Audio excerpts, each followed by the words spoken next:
my opinion, because again, I can't say I know because I didn't do the research. I can't say I know. I'm not a doctor. I can't say I know because Right. I just don't know. I'm learning, so I Right. will know. That's why you're a So professor in the Torah as much. And now I'm a professor. Again, I got all these books. I'm going to mention again. They're from Mayo Clinic. They're from Harvard University. They're from the Cleveland Clinic. They are the Torah of health.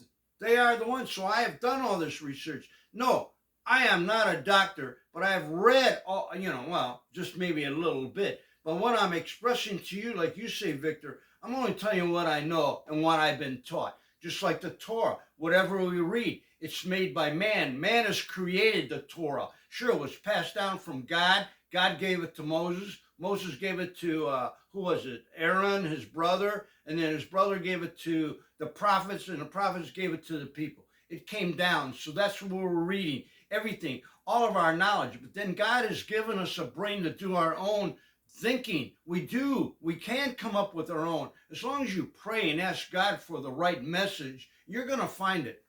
Okay, I'm done with that. and remember as well, again, if we didn't need instruction, God would not give an instruction. Right, So it's giving exactly. instruction. So anyway, remember, this information is 3,400 years old. It hasn't been altered or changed by any of the Jewish community. If you can go into any of those Orthodox community, their text is identical from the day Moses received it till today. So again, this is what I'm relying on, the original source that has not been tampered, altered, or changed. And that's in where any you way. should go. Exactly. Listen, That's why I keep on talking or mentioning go to the original food. the 5 books Go, of Moses too. right. Yeah. It says if a person is going to eat harmful food, he should eat them sparingly during the rainy season, abstaining entirely during the summer. Because again, summer is hot, so it does something. Remember, like some people say, "Oh, I can't live in a cold because of my joints." Right. So temperature does affect. That's what pretty much I'm interpreting. That temperature probably does affect your digestive. It affects the body. How about this? Does this say this in the Torah in the Bible? I mean, in the summertime, it's real hot. And what's one of the famous foods in the summertime? Watermelon. There you go. It's hot. God knows you have to drink water, but none of us drink water. So what do? You go to the watermelon. There's why God has made watermelon. So you're talking about what God has given us. He's given us all the right foods to eat. Yes, it's giving us all the right food. I can only talk about what I know. You Right. See, I can't speak about anything else. Well, you know about watermelon. I mean, what is watermelon? Watermelon, water, that's one of the greatest things. And water has fiber in it too. And you can eat the rind. Remember when, I don't know if you grew up with this, but we used to eat watermelon. My mom would say, yeah, don't eat that white part. And I go, well, I couldn't understand why. But, yeah, it's going to, because like Victor's saying sometimes, that white part might make it you more, whatever, say constipated for whatever reason. I'm not saying that. But now they're saying, and what do? They pickle that rind so you can eat the rind. So, but what it is, whatever God has given you on the planet, what's on the earth, what grows from the trees and the ground, and that's the food you should be eating, not anything else. So again, you know about watermelon. Watermelon for the sun. I mean, yeah, when it's hot outside. Well, you can eat it year round. It said, "A man who is wise overcome his desire. He can eat them for medical reasons, such as a person is heroic for refraining. So it's called a man is heroic from refraining from eating or and the ability to hold himself back. So you are a hero. A man or woman is a hero when they want certain things, but they're able to hold themselves back by not doing it. That's what it called a hero. The Rambam call you as a hero because of the way you eat to live. That's the whole point of eating. You eating to live. You don't live to eat. Right. Because why your body needs certain substance and certain order of and certain food to be at its peak, at its utmost peak. So people make their whole life about what I'm going to eat for lunch, for dinner, this chicken or this specific sauce that will affect the palate of your tongue. So there's people who like so much into food, it's like that's their whole life. That's not what this is about. Because why? God could make you a monkey or gorilla, and you don't have to worry about any of that. You eat your bananas, you procreate, you bathe in the sun, and you're good. There you go. You see? So because we are above, like just said earlier, man been given dominance, domain over everything else, and then we are here for a specific purpose, and our body is created for a specific purpose. And eating for pleasure and desire, not that I'm saying you can't enjoy it, but again, this is not what you were created. You think God's gonna say, I'm gonna create you so you can go eat. Go eat all the pleasure food. Go ahead, go. That's what I'm making you. Does that make sense in the No, it creation? doesn't. Yeah, so it doesn't. And that's, in today's world, it's all about foodies. You see so many cooks on TV, and then, all this is good. It's great. Like Victor says, we're here to feed our body. It's about being healthy. It's just like your car. Let's go back to the car. Can you drive your car without gas? That's a nutrition for the car. What about oil? That's why you can't just put gas in your car. You need all three of them. That's what going back to, if you don't get a variety of foods, what about putting water in your battery? We used to do that. I don't think they do that anymore. But you put water in your radiator. Okay, sorry about that. I mean, you got to put air in your tire, so the same thing with the body. And people take care of their car better than they do their own body. And then people spend like 45 minutes cooking specific breakfast. If it's become a priority of your life, they forgot about what life is itself, because food cooking becomes a priority. That's not what life is about. God didn't create you to come here and spend hours, contemplating what you're gonna eat all day long, what you're gonna cook. That's not the purpose of life. He doesn't need you. That's true, Victor. You're right about that. But that doesn't mean you have to get instant oatmeal. Now, people think just because it's oatmeal that it's good for you. They don't want to put the time into it. So actually, Victor, what you're saying is right. You can't obsess about anything. But you got to get the right nutrients. You can't buy instant oatmeal. You got to go there and you got to cook the oatmeal and stir it, or the cream of wheat. Then you're getting right nutrients. So there's a balance between spending much more time over something. It's okay if you want to cook a meal that takes an hour, but if it's interrupting your time with God, then there's a problem. If you're cooking before, or that's your priority over God, there's the problem. Yes. So, right. And then remember too, we only here temporarily. We're only passing through. That's right. Nobody stays. You came here and found this world. You're gonna leave this world. Right. We came here, we found this world. I didn't create this world. And guess what? We are gonna leave the world like people we know who died. But that doesn't mean you should abuse your body with food. You should keep your body. If you don't take care of your system and your body and concentrate on the right food, God's going to go, well, what did you do? You abused your body. We talked about that if you were going to give a bicycle to your child, that you spend more money than you should, and then you see the bike outside in the mud, you're going, what are you doing? God's saying the same thing. You can't abuse your body. You are sinning. You are sinning if you abuse your body. And it says, almonds, figs, grape are beneficial, but honey and wine are harmful for the young people, but wholesome for the older people. Okay?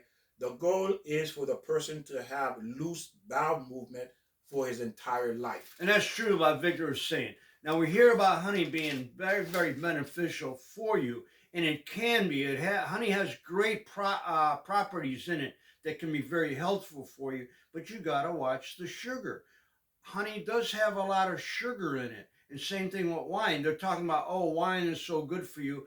And maybe there's certain things in wine that are good for you, but the alcohol period is not. The alcohol is going to ruin take away your vitamin B's and other things in your system. So that's a balance between drinking wine or honey. You have to do all that in moderation. So if you are finding that food is making you constipated, you need to take that into consideration. Absolutely. Nobody wants to be constipated. Overeating is like poison to anyone's body. It is the main source of all illness. Most illness that affect a man is caused by harmful food or overfilling his belly, even if it's a healthy food. You see that? Even if the food is healthy food. I'm subject to that. I mean, I overeat. I admit I put in more calories. And let me mention that about calories. Here's the bottom line about fat. Everybody thinks, it's this. How many calories you put in, you got to burn that up. Because if you don't burn that up, then it becomes fat. So it's about the calories. It's like your bank account, Victor. Don't you want to put money in your bank account? But here, this is the opposite.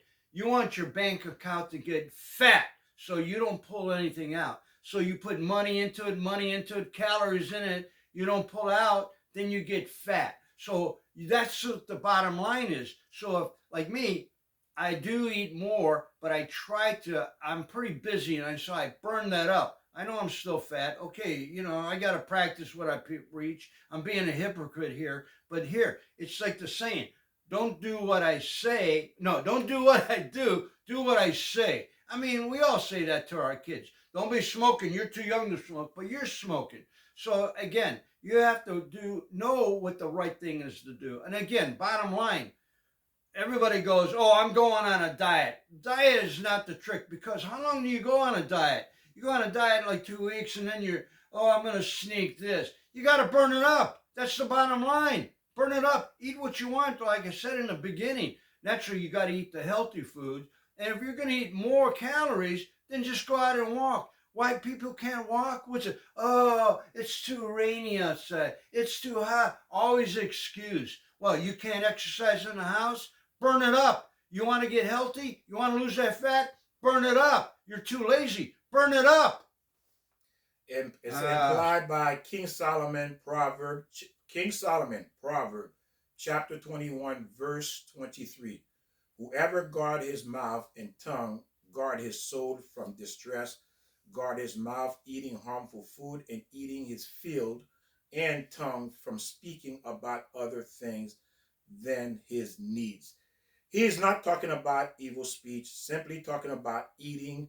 Be careful what you eat. Well, then I just say that we're talking about, what is he talking about? One thing, processed food. Okay, let's talk about oils. Vegetable. I used to think, vegetable, got to be healthy, vegetable oil. But all those oils that have to be processed, they're overheated because they got to break down some elements so they can put it in a bottle and ship it to you so it doesn't spoil.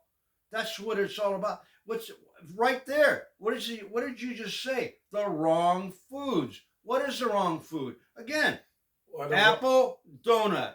Hey, I love donuts, and I'll eat a donut occasionally. Again, I'm going to say this one more time. It's not what food you eat. You want to eat French fries? You want to eat butter? You want to eat bacon? Fine. But don't eat that every day, all day long. You're destroying your system. It has to be a balance. How many times do I got to tell you that? Or myself. I got to keep telling myself that. Put that down. Put that down. We got to eat the right food. Go on, Victor. The Rambam is giving us a warning. All the illness generally stem from a man's diet. There you go. The Rambam is not only teaching us from a physical perspective, also from a spiritual perspective. Because why? Why do we eat? Why we allow to eat certain food? Why should we think about when we eat? What should we be thinking about when we are eating? So these are the things. Nothing. You should really be concentrating on what you're doing. You shouldn't really be thinking about much or even talking when you're eating, because that'll affect your digestion. Any emotion can affect your digestion. So you have to, when you're eating, it should really be quiet. No TV, no phone. If you allow your kids, or if you're on the phone when you're eating, well, you should go to hell. Oh, I'm sorry, I said that. Okay, I'll back that up. You have to learn that. Don't have anything when you're eating. Eat. Matter of fact, that's the whole point too. Is whatever you're doing, when you're driving, drive. Don't think about. When you're dancing, dance. When you're working here, do this. Whatever, you can be doing 1,000 things a day. That's fine. But whatever you're doing at the time, do that. And what they're what the Rambam is giving us a couple of questions that most of us don't even think about, which you're going to get into. That's going to blow you away. It says, why do we eat? Why are we allowed to eat certain food? Why should we think about when we eat? Should we be thinking about? So the Rambam says the Haya, that smell because of the food. Remember we talked about earlier in the previous lessons that the Haya was an animal that ate the lavender, and the lavender Yeah. is what made the perfume, the smelling. So it shows when you eat certain things, you're gonna emit certain odor. Your body, even though, just to kind of recap from last week or last session, is that even though you like certain type of food, your spouse may feel like vomiting when they smell Right. that food on your Right. breath or on your body. And usually that kind of smell usually come out at the worst time. And that is a time when you are intimate with your spouse. And now your spouse, Ah. smelling that odor. They don't like that food you ate. They don't like now they're smelling. Guess what? They're not going to enjoy that activity. Okay? They're not That's going to why enjoy you it. got to learn that. Like, I'm a big garlic person. Now, actually, kind of like what Victor's talking about, garlic. That's a big, heavy, strong. It emits in your body, and you can, from your sweat or whatever, your breath, it comes out. But there are counteractions like that. Like, for example, eating parsley after that, or there are a few other things, maybe cloves. So, you do have to. Victor's totally right. You have to watch what you eat. But then let's look at one person. I'll just talk one person. There's many of them. It could be a lot of athletes. Look at Schwarzenegger. Do you think he put anything in his body that was poison? Do you think he was drinking pop? Do you think he was drinking or eating a hamburger or white bread or sugar? No, what was he eating? One of the perfect foods, and Victor, you know that, is eggs. Used to eat a lot of eggs, and he ate meat. There's protein in that. So exactly what you're saying about what does our body need? It needs all these nutrients. It needs protein. You can't live without protein. And Victor, protein isn't energy. People think, oh, I'm going to eat this protein. Protein is it helps you grow your cells. It's a bodybuilder. It's material for it's not energy. Now, your body can use it if you're not getting the right nutrients for energy. So that's why your body does need a certain amount of sugar. Your brain needs sugar. Your body needs fat. Your brain needs fat. But everything's got to be in a balance. And we're talking about, again, perfect foods. You look at the bodybuilders or a perfect athlete, I'll guarantee you they're not eating a lot of junk food. But a lot of athletes are young. So a body young can go to a lot of abuse. You can, drink the pop and the young body, but that eventually that's going to destroy you. But getting back to a perfect body, you take Arnold Schwarzenegger. I mean, he grew, and that took him 10 years to go from where he was as being 12 years old to now 10 years, 22. He became the what do you call it? The star of bodybuilding because he took patience and he was consistent with the right foods, and he's still doing that. You look at Arnold now, at what is he, 79, 80 years old? Sure, he's old, he has wrinkles, he's got, not as big biceps because we lose. I'm sorry I'm going on here, Victor, but I don't know if you know this, that you lose after 26, that's when you really stop growing. You start losing muscle mass. It's controversial now. You might lose 2 to 3 pounds or more of muscle every 5 years. So you go, well, that's not much. But now you're 80, you're 60 years old. How much muscle mass have you lost? Because you know what it is? It's not about eating protein, Victor, that grows your muscle. It's a combination about working out, and you got to stress that. Well, people say, well, I go to work and I move around all the time. I'm working out. No, you're not. You know why? Because your body gets used to that every day. You got to, like Arnold says, you got to shock your muscle. In other words, you can't do the same exercise every day. Or even if you're walking.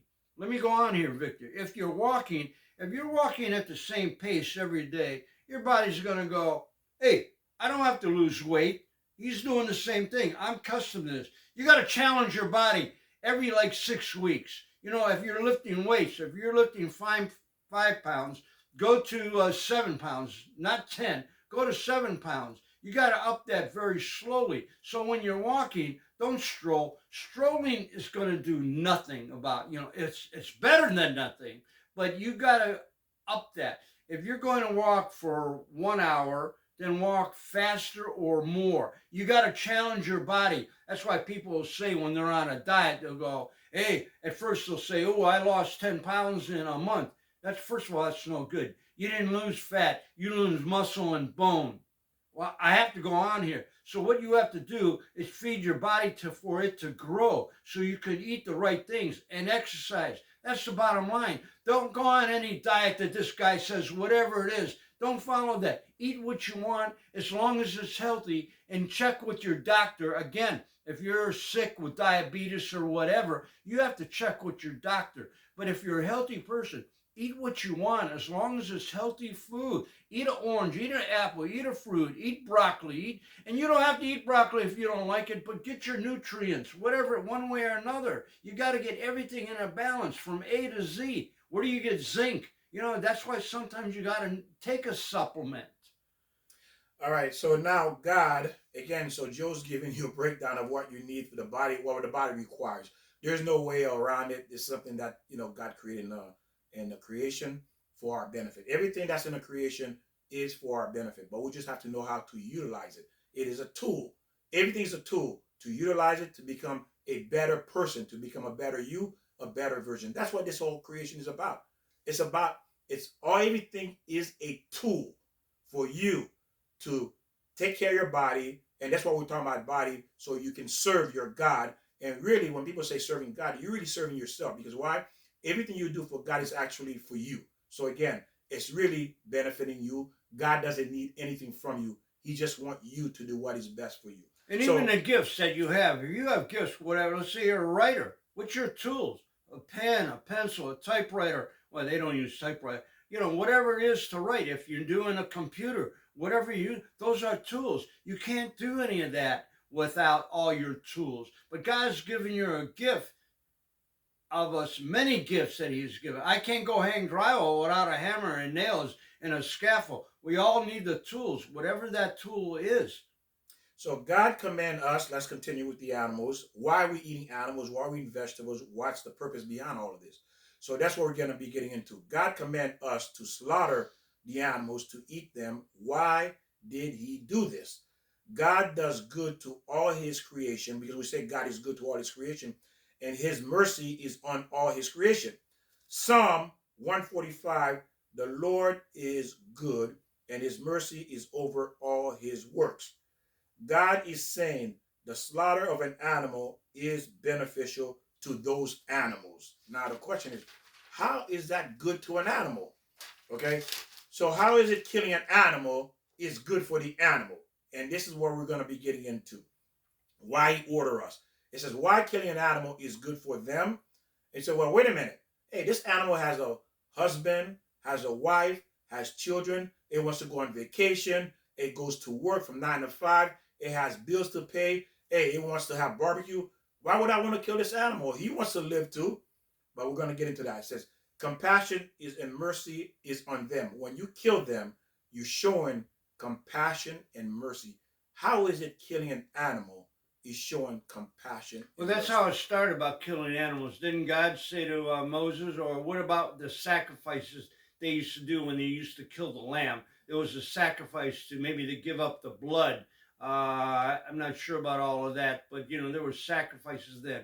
And so the killing of animals today, they have to sacrifice for our benefit, because one of the greatest ways to get protein is through animals. So God allowed us to kill animals. And I know it's very hard I don't think I can shoot a deer, but back in the day, I'm gonna hate to say this, but we mentioned this before, Victor.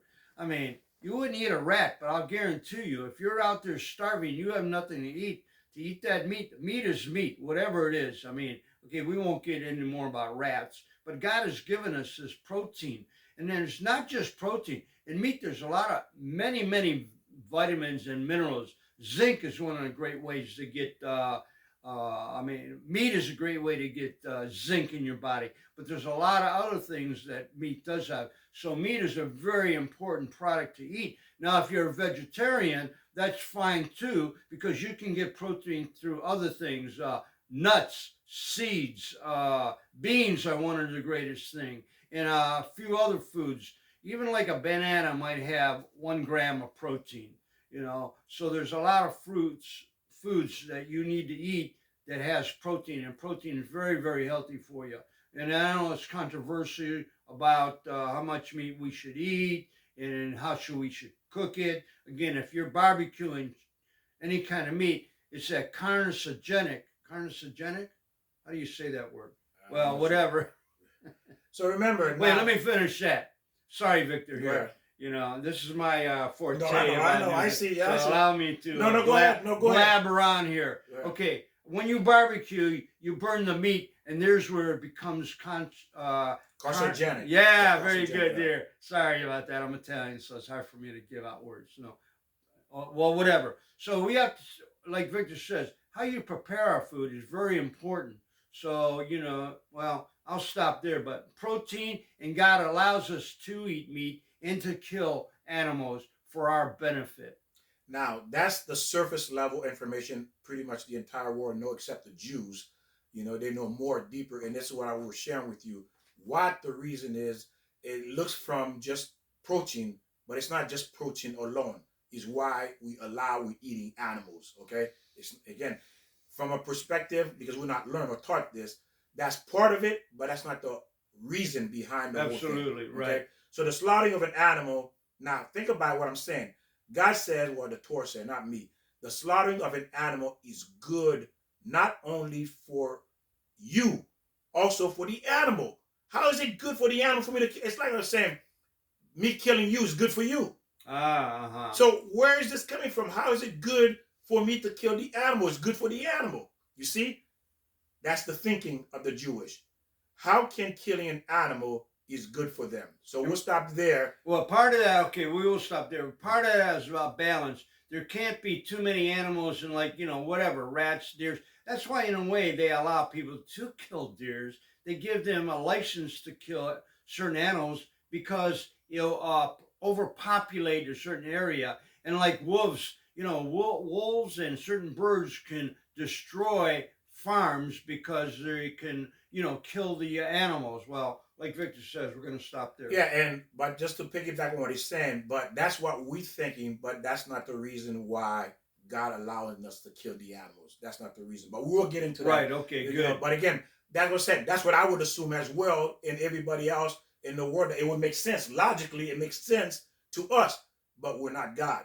Well, that's, yeah, like you So- say, that's one of the reasons, right? Yeah. But God has other reasons Yes. why we kill. So you we know. will find out. Again, we'll stop there, and then we'll pick up with the next sitting.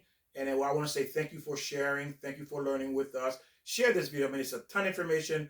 Joe gave you a lot of background in terms of diet, how to see it, how he said the Harvard, all these other places have done the research, how this stuff is really good for you. And the Torah gave you its view as well, the Rambam from what 900 years ago, telling you what to eat, what not to eat through the eyes of the Torah and what God says, and why we're going to be eating animals and vegetables, the reason behind all of this, okay? So again, thank you for joining us and sharing, and we'll see you next time. Again, you have tons of information. And do your own research. We are vessels where we're giving you the information. So you do your own research because the knowledge that you know or whatever. Do your own research so then you can understand what we're talking about. Or correct us. Maybe we're having wrong information. We don't say we're the gods of teachers, but we're giving you information that we know. And we think, you know, as far as what I read in nutrition, but there's much, much more. And they're learning things day in my day. And I haven't rang the bell, but I'm going to go. Don't forget to ring the subscribe, bell. write, comment, and again, share the link with people. So again, that way you will have plenty of things to talk about. I thank God for all of you watching. God bless you. We'll see you next time. Ring the bell.